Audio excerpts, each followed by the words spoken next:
días, buenas tardes. Gracias por acompañarnos en un nuevo análisis electoral. Esta vez le toca el turno a Santa Lucía, que es esa pequeña isla paradisíaca de 182.790 habitantes que se sitúa en el Caribe.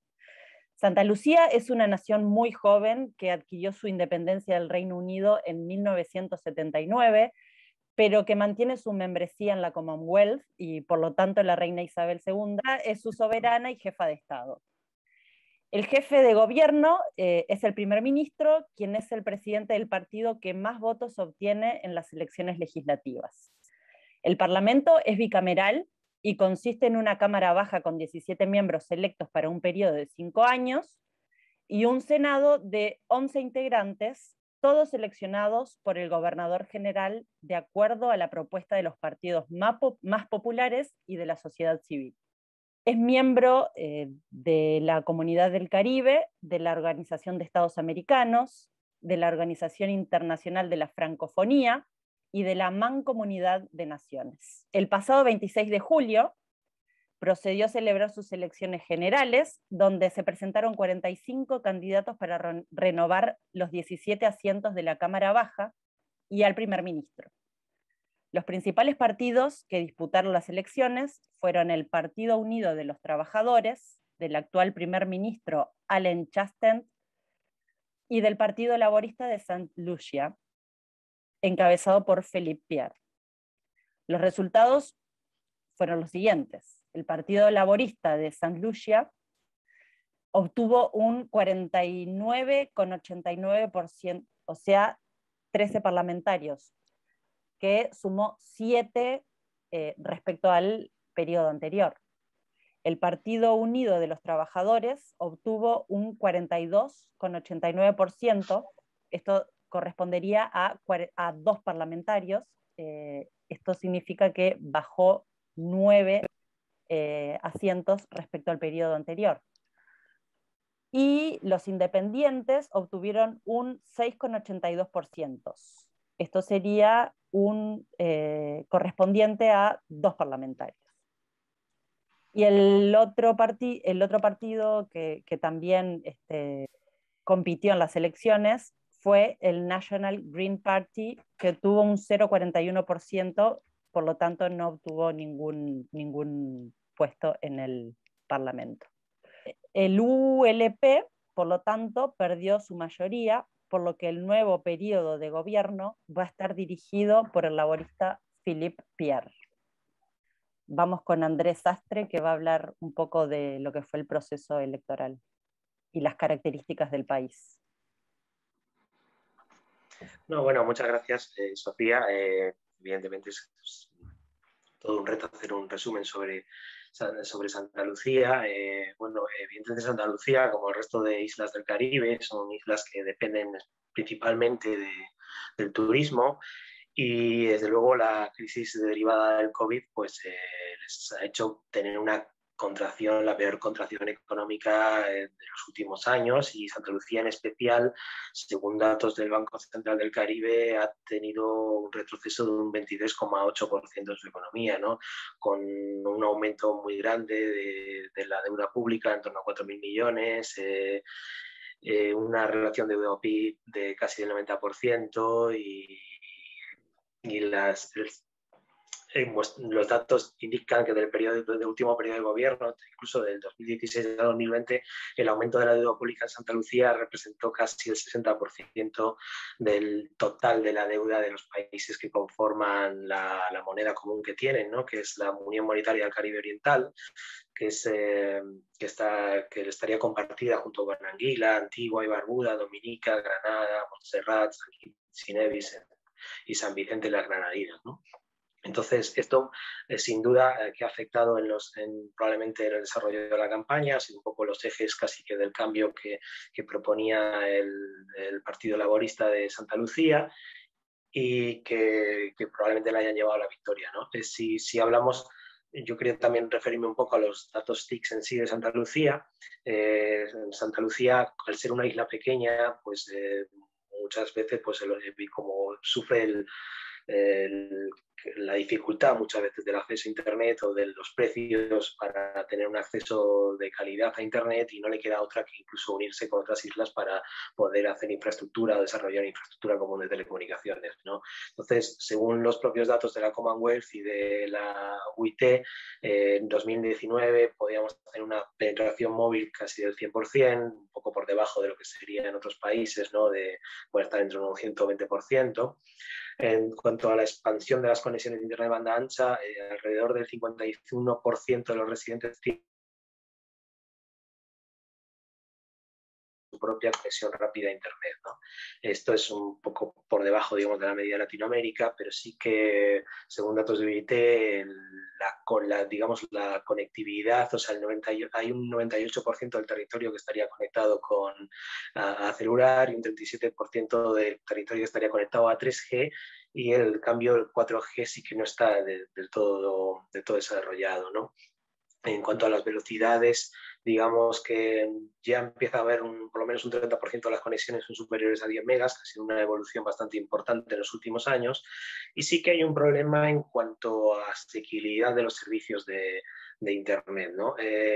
Si la UIT marca como un 2% el coste de la canasta básica sobre los ingresos de una familia media, digamos, en Santa Lucía esto estaría prácticamente en el doble, y una canasta básica con fibra óptica, etcétera, puede suponer el 4,1% de los ingresos de una familia media, lo que es duplicar un poco el objetivo de la UIT para 2020, ¿no? Entonces, si bien, pues bueno, el acceso a telefonía móvil está un poco por encima, pero igualmente supone el 2,5, ¿no? Entonces sí que es un reto importante poder bajar estos servicios, ¿no? Santa Lucía a día de hoy tiene dos proveedores principales de telecomunicaciones, que son Digicel y Flow, que ofrecen todos los servicios, y tiene una autoridad de telecomunicaciones del Caribe Oriental que se coordina con la Comisión Nacional de Reglamentación de Telecomunicaciones de Santa Lucía.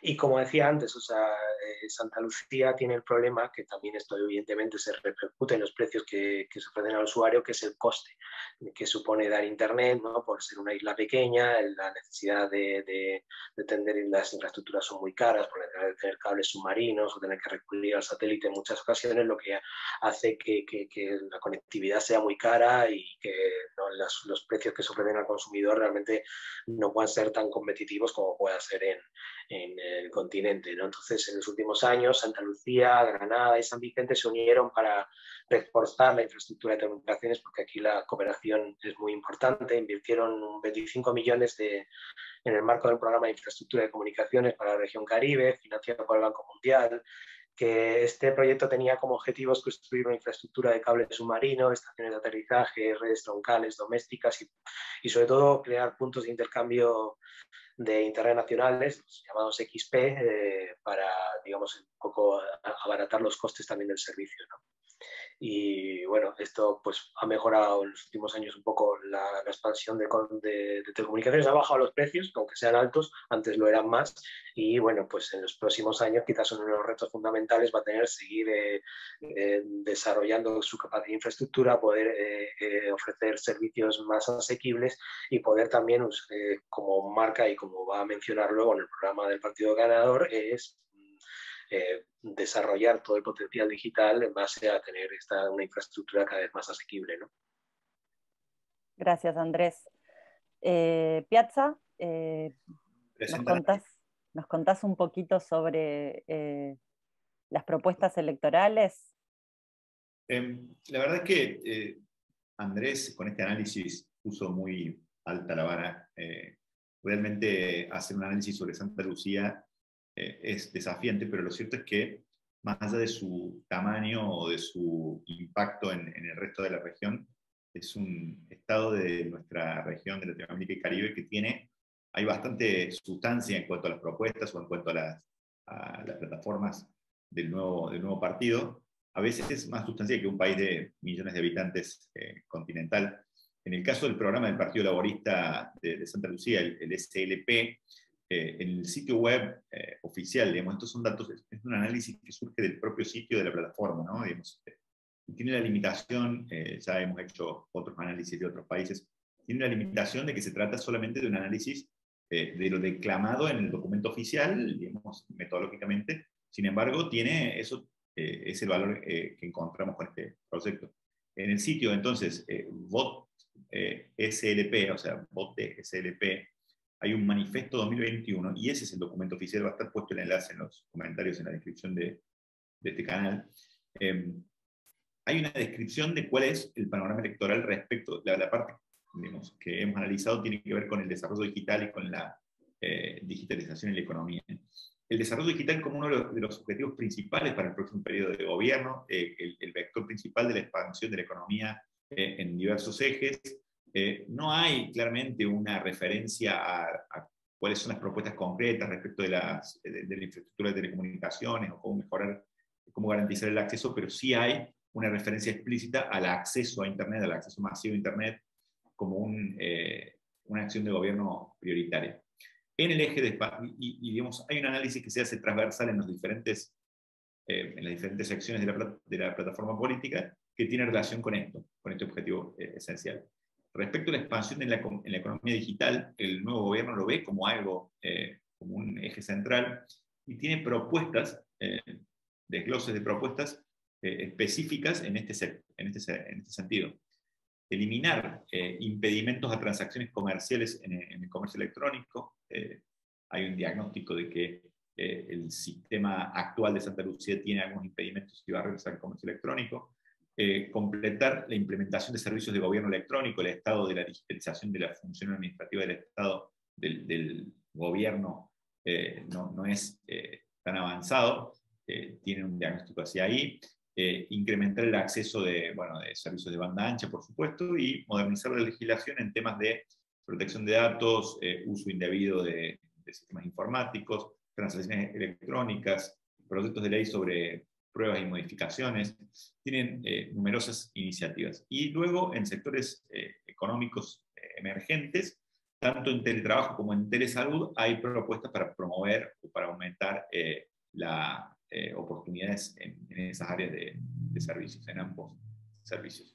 Se pretende establecer, todavía no se ha ejecutado esto en la plataforma, un ministerio separado de economía juvenil para programas de economía juvenil con especial foco en TIC, y luego hay un análisis en la plataforma sobre aspectos turísticos, de agricultura, de educación y de seguridad, y en todos tiene alguna referencia respecto de la economía digital. Especialmente en el de turismo, que es la principal, como decía Andrés, la principal fuente de ingresos y de actividades económicas del país, hay una estrategia específica para promocionar el sector de Airbnb, o sea, de aumentar el alojamiento o la oferta de alojamiento turística en sectores, digamos, más informales que no solamente en la hotelería tradicional o la hotelería, los complejos hoteleros caribeños tradicionales. Y en agricultura, por ejemplo, un foco importante en modernizar y revitalizar la división de agricultura de la institución, pero con uso de tecnologías agrícolas, capacitaciones, aplicaciones informáticas, etc. Lo mismo con un programa de apoyo a la mano de obra agrícola con empleo rural con perspectiva digital. Y en educación tenemos una lista importante de propuestas vinculadas a la formación técnica vocacional, al desarrollo e implementación de habilidades en diseño y tecnología, a la integración de entornos de aprendizaje con tecnología moderna. Esto también muy, muy marcado por las necesidades que se han expresado post-COVID, y colaboración entre el sector público y privado. Restablecer de inmediato un programa, o sea, de inmediato es lo que la plataforma política dice, un programa de One Laptop per Child que el país tenía la década anterior, y pretende revitalizarlo. Y luego introducir codificación informática, comenzar la transición a libros de texto con literatura certificada digitalizada. Son varias las propuestas en educación que tienen que ver con la digitalización y el uso de las herramientas.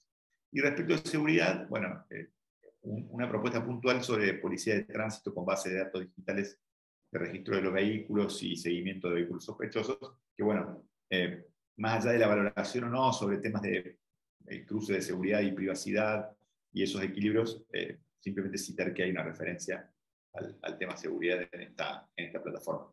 Entendemos que hay otras plataformas de otros países de la región que tienen todavía más desarrollo, más capilaridad, pero aquí hay una sustancia, hay contenido importante, y la verdad que estamos, es nuestro primer artículo sobre el Caribe. Va a haber pronto una sección también de un análisis más general sobre el Caribe con invitados caribeños, pero es un placer poder hacer este tipo de análisis en nuestra organización y continuar trabajando de cerca también en el desarrollo digital de la región y del Caribe en particular.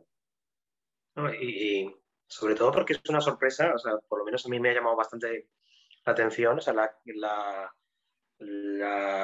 calidad, o sea, la calidad de las propuestas TIC dentro del programa, o sea, está a un nivel superior al que yo me hubiera imaginado quizás, y con un eje transversal bastante importante, ¿no? Y con propuestas yo creo que serias, trabajadas, o sea, que es bueno, o sea, es bueno saber que, o pensar que realmente se está tomando esto como un eje principal, o sea, si como ha dicho Andrés antes, lo primero que haces al abrir el programa electoral de ellos es el desarrollo de la economía digital o de la expansión digital. O sea, lo tienen en el primer foco de todo o por encima del resto, y luego cuando vas bajando eso, siempre ves que hay una referencia a eso, quizás como debe ser, como un eje de arriba abajo de manera transversal, no solo pensando en eso, con lo cual por lo menos creo que están tomando una buena perspectiva, ¿no? Bien, veremos a ver cuál de esas propuestas se pueden implementar en lo que sigue del periodo. Y bueno, esta charla está llegando a su fin. No se olviden que en un tiempito vamos a publicar otro video sobre el Caribe. Ya tendremos más novedades al respecto. Muchas gracias a todos por vernos hasta aquí y acompañarnos. Y bueno, los esperamos en la próxima. No, gracias. Adiós.